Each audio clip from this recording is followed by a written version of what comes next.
सारी हार 9 विकेट से हार मिली है इंग्लैंड को। अखिल, ऐसा तो किसी ने नहीं सोचा था। ये आपने कहा ना कि हाल बेहाल हो गया, ये ऐसा हाल बेहाल हुआ है कि इंग्लैंड पूरे टूर्नामेंट में सदमे से उबर नहीं पाएगा, क्योंकि आप पहले ही मैच में 9 विकेट से हार रहे हैं, 37वें ओवर में हार रहे हैं।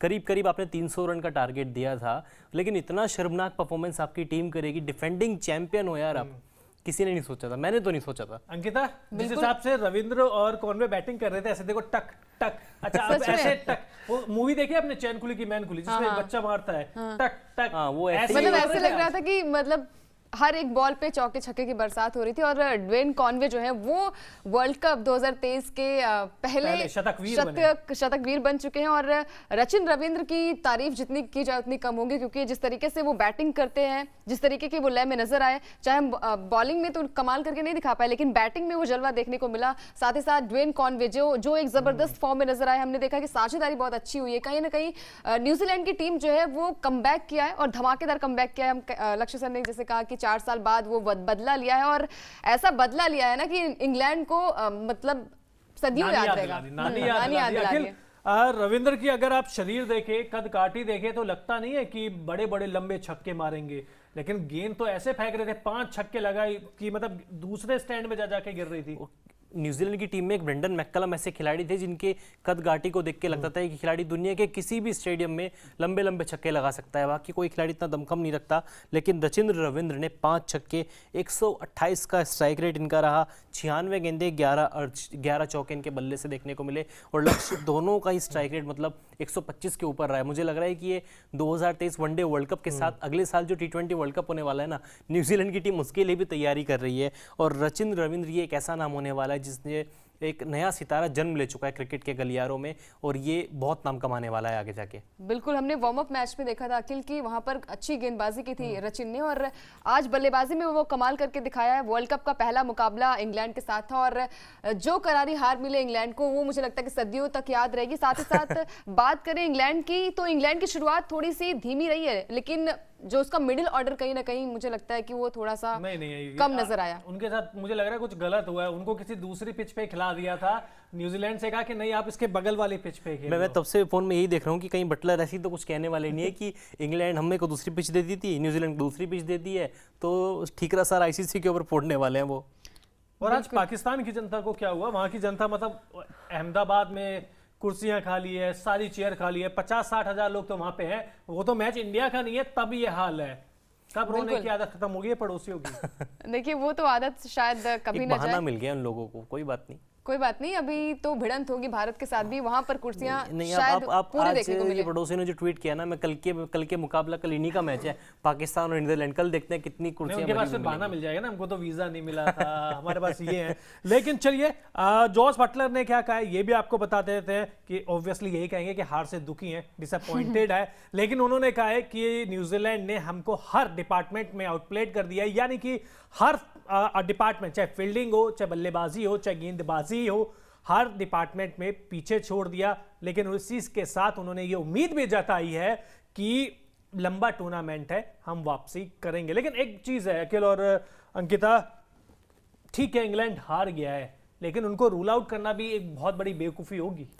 पहला ही मैच था लक्ष्य, और पहले मैच में आप किसी भी टीम के लिए इतना बड़ा जज कॉल नहीं ले सकते कि इंग्लैंड अगर 9 विकेट से हार गया तो शायद पूरे टूर्नामेंट में वो ऐसे ही खेलेंगे। डिफेंडिंग चैंपियन है, उतार चढ़ाव खेल में आते रहते हैं, लेकिन एक बात ये भी रही है कि न्यूजीलैंड की टीम को ना ICC के इवेंट्स में हमेशा हल्के में लिया जाता है, लेकिन ये टीम एक बाउंस बैक करती है। बायलैटरल सीरीज में कैसा भी खेले, 4 साल में कैसा भी खेले, लेकिन जब वर्ल्ड कप आता है इनसे बेस्ट कोई टीम नजर नहीं आती, बल्कि टीम इंडिया भी इनके सामने फीकी नजर आती है। तो ये टीम की कंसिस्टेंसी मैं कहूँगा कि 2015 के वर्ल्ड कप से चली आ रहे, बीते 8 सालों में इस टीम के कुछ नहीं बदला। जब ICC इवेंट्स की बात आती है, खासतौर पे वर्ल्ड कप की बात आती है, तो ये टीम एकदम पंचुअल, मस्त और बिंदास नजर आती है। जी बिल्कुल, क्या कहोगे?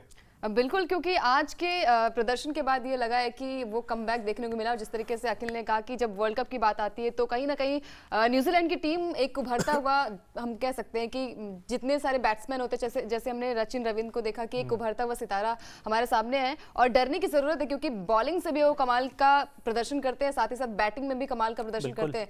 तो आज के मुकाबले में आपको क्या लगा कि कॉनवे या फिर रचिन रविंद्र? एक चीज और जोड़ना चाहूंगा आप आने से पहले कि जैसे अंकिता ने कहा ना कि बैटिंग भी कर लेते हैं, बॉलिंग भी कर लेते हैं, ये किसी क्रम पे बैटिंग वो भी कर लेते हैं, मतलब बल्लेबाजी। पाकिस्तान के खिलाफ वार्म अप मैच में 97 किया था एज ए ओपनर, आज केन विलियमसन की जगह खेले नंबर 3 पे, तो इतिहास रच दिया, शतक जड़ दिया, और नंबर 7 पे भी मोस्टली नंबर 7 पे बैटिंग बल्लेबाजी करते हैं। जी बिल्कुल। तो चलिए, जैसे ओकिनावा स्कूटी है इफेक्टिव, उसी तरीके से इस मैच का Okinawa effective player of the match कौन है वो भी देख लेते हैं। ज्यादा बातचीत करने की जरूरत है नहीं, क्योंकि जिस बल्लेबाज ने आते के साथ ही, ठीक है कॉनवे ने इनसे ज्यादा रन बनाए, लेकिन पूरी की पूरी हाईलाइट है वो एक खिलाड़ी ही वो कहते हैं ना छीन के ले गया सबसे। बल्लेबाजी हुई इंग्लैंड की 50 ओवर की, फिर न्यूजीलैंड ने गेंदबाजी भी करी, लेकिन बल्लेबाजी में जिस हिसाब से रचिन रविंद्र ने प्रदर्शन किया है, बेहद शानदार प्रदर्शन, और अकेले दम पर, क्योंकि मोमेंटम उन्होंने दिलाया था ना। बिल्कुल बिल्कुल। स्टार्टिंग में हमने देखा है कि आउट हो गए थे विलियन जिस तरीके से आउट हुए, उसके बाद लग रहा था कि शायद ये मैच कहीं ना कहीं फिसलता हुआ नजर आया। हाँ, थोड़ा फंसता हुआ नजर आया, लेकिन उसके बाद रचिन रविंद्र आए और कॉनवे की जोड़ी ने 273 की साझेदारी की है, तो बहुत बड़ी बात होती है। और कहीं ना कहीं जब आपका पार्टनर ऐसा मिल जाए, पार्टनरशिप अच्छी हो जाए, तो मैच आगे निकलता ही जाएगा। और डरने की जरूरत थोड़ी सी है, क्योंकि 9 विकेट से हराए इंग्लैंड को। तो और खासतौर पर ये भी कहते हैं कि वनडे क्रिकेट में लेफ्ट राइट का कॉम्बिनेशन बड़ा मायने रखता है, लेकिन यहाँ तो दोनों लेफ्ट हैंडर बल्लेबाज थे।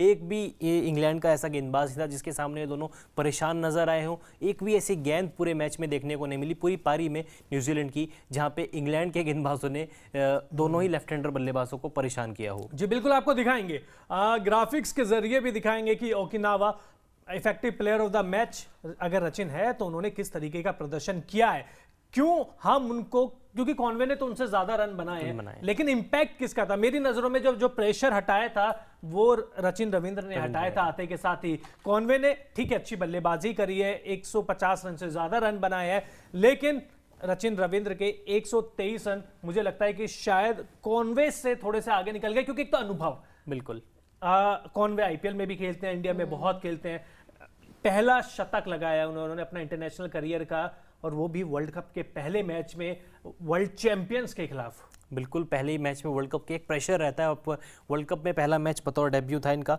और कमाल की पारी खेली। और खासतौर पे न्यूजीलैंड के मैनेजमेंट ने भी ना, ग्वेरी स्टेड ने भी अपने बयान में कल कहा था कि केन विलियमसन की जगह हम ऐसे प्लेयर को तैयार कर रहे हैं जो नंबर 3 पे जाके थोड़ा बहुत प्रेशर हमारी टीम के ऊपर से कम करेगा। और जब आप 283 चेज कर रहे हैं, अंडर द लाइट चेज कर रहे हैं, थोड़ा बहुत प्रेशर न्यूजीलैंड के ऊपर भी था, क्योंकि 2 बार से रनर अप रहे हैं, वर्ल्ड कप जीत नहीं पाए हैं। और जब आप रनर अप के टैग के साथ, वो भी 2 बार के रनर अप टैग के साथ आते हैं ना, आपके ऊपर एक चोकर का ठप्पा भी लग जाता है। लेकिन न्यूजीलैंड की टीम ने उसको दूर किया, और खास तौर पे जो नंबर 3 के लिए भेजा गया था रचिन रविंद्र को। मैं 2 मिनट आपको रोकूंगा। Okinawa effective player of the match, 123 run केवल 96 गेंद पर, 11 चौके 5 छक्के, 128 से ज्यादा की स्ट्राइक रेट, और किसने बनाए हैं? और इस बल्लेबाज का नाम है रचिन रविंद्र।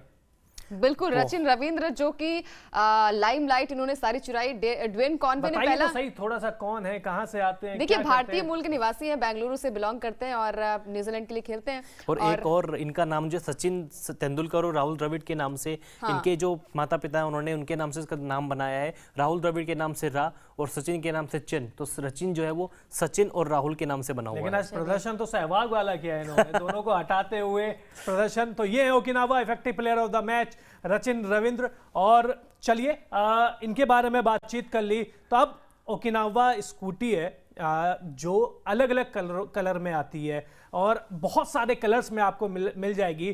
तो ये भी देख लेते हैं कि ओकिनावा जो colourful moment of the match है उस पर भी नजर डाल लेते हैं, क्योंकि ऐसा नहीं हो सकता कि वर्ल्ड कप के मैचेस हो और आपको वो कलरफुल मोमेंट देखने को ना मिले, तो वो भी आपको दिखाएंगे। और एक तो मेरा बहुत ज्यादा फेवरेट है, अभी कुछ ही सेकंड्स में आपके स्क्रीन पर चल जाएगा, उसके बारे में बातचीत करेंगे। लेकिन इस मैच में सबसे ज्यादा अच्छी पारी आपको, पारी तो नहीं कहूंगा, सबसे अच्छा मोमेंट कौन सा लगा? ये देखिए ओकिनावा, ये बिल्कुल धोनी और विराट। मैच था इंग्लैंड और न्यूजीलैंड का, लेकिन वहां पर दर्शक जो थे वो विराट और धोनी के फैन थे।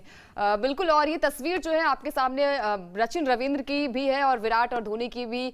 देखिए, धोनी तो वर्ल्ड कप में नहीं है, तो नहीं देख रहे शायद ये भी हो सकता है, लेकिन देखिए रचिन रविंद्र जिस फॉर्म में नजर आ रहे हैं तो इनसे डरने की जरूरत है। और लक्ष्य सर ने जैसे कहा कि पहला इंटरनेशनल मुकाबला वो खेल रहे हैं, तो पहले इंटरनेशनल मुकाबले में शतकीय पारी खेली है, तो आगे के मुकाबले में और धुआंधार पारी मेरे हिसाब से आ सकती है। ये तो बस शुरुआत है, अभी तो पार्टी बाकी है न्यूजीलैंड के लिए, मतलब पार्टी भी है बिल्कुल। लेकिन अब यही है कि ओवर कॉन्फिडेंस भी नहीं जाना होगा। अच्छा, इंग्लैंड ने गलती क्या करी? या तो उनको कंडीशन टफ मिली, या जो टॉस आ रहे वही मैच हार गए, क्योंकि बाद में ये तो बहुत सिंपल सी बात है कि बल्लेबाजी करना बाद में बेहद आसान हो जाएगा। मेरे हिसाब से यहाँ पर टॉस हारी है।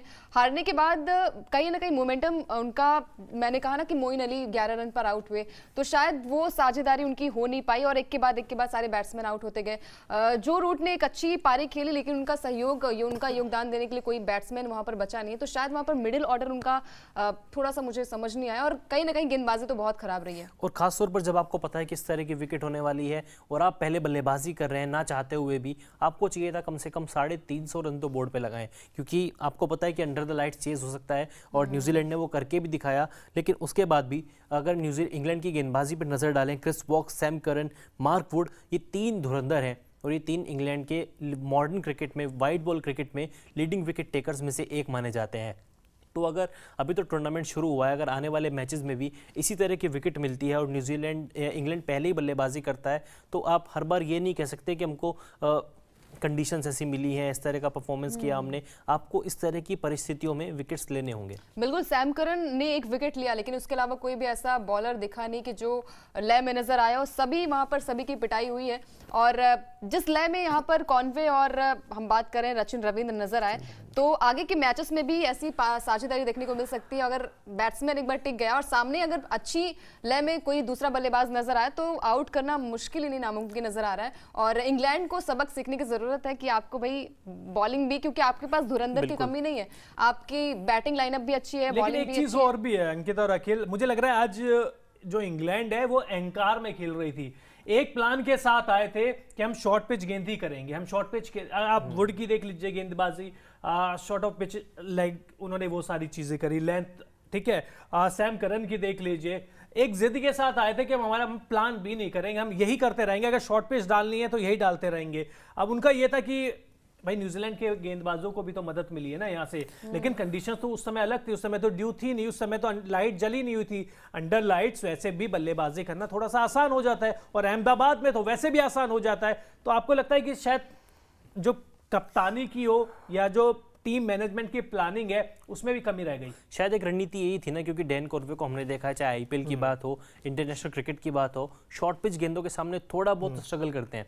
और रचिन रविंद्र का तो करियर अभी शुरू ही हुआ है, तो शायद इंग्लैंड के दिमाग में यही होगा कि एक ही टप्पे पे गेंद डाली जाए, शॉर्ट पिच गेंदों से इनको परेशान किया जाए। हालांकि वो काम इनके फेवर में नहीं गया, उनके अपोजिट चला गया, लेकिन इंग्लैंड को इस मुकाबले से यही सीख मिलती है कि आने वाले मुकाबलों में आप भले ही टॉस हार जाएं, लेकिन आपको अपनी गेंदबाजी पर अभी भी काम करने की ज़रूरत रहेगी, क्योंकि 15 और 19 के वर्ल्ड कप तक इन टीमों के पास जोफ्रा आर्चर थे और 15 में जेम्स एंडरसन, स्टुअर्ट ब्रॉड थे, तो कहीं ना कहीं इनकी कमियां छुप जाती थी। लेकिन अब इस टीम की गेंदबाजी एकदम यंग है, तो इन युवा खिलाड़ियों को आगे आकर मौके बनाने होंगे चाहिए। और कहीं ना कहीं ये बात सच है कि भाई आपने एक अच्छा खासा स्कोर बना दिया था, 283 रन, मेरे हिसाब से 283 कुछ बुरा स्कोर नहीं था, 300 टच करने के नजदीक था। बात इसमें ये भी है ना अंकिता कि आपके पास केन विलियमसन नहीं थे, और जब सामने वाली टीम में, न्यूजीलैंड की टीम में केन विलियमसन ना हो, तो आपका टॉप ऑर्डर विलियम इतने अनुभवी बल्लेबाज नहीं है। आज भी देखिए गोल्डन डक पे आउट हुए, उसके बाद जो इस टीम के पास थे डेरिल मिचेल थे, टॉम लैथम थे। टॉम लैथम अच्छी बल्लेबाजी करते हैं, डेरिल मिचेल कमाल की फॉर्म में है, इस साल तो इस खिलाड़ी ने गदर मचाया हुआ है।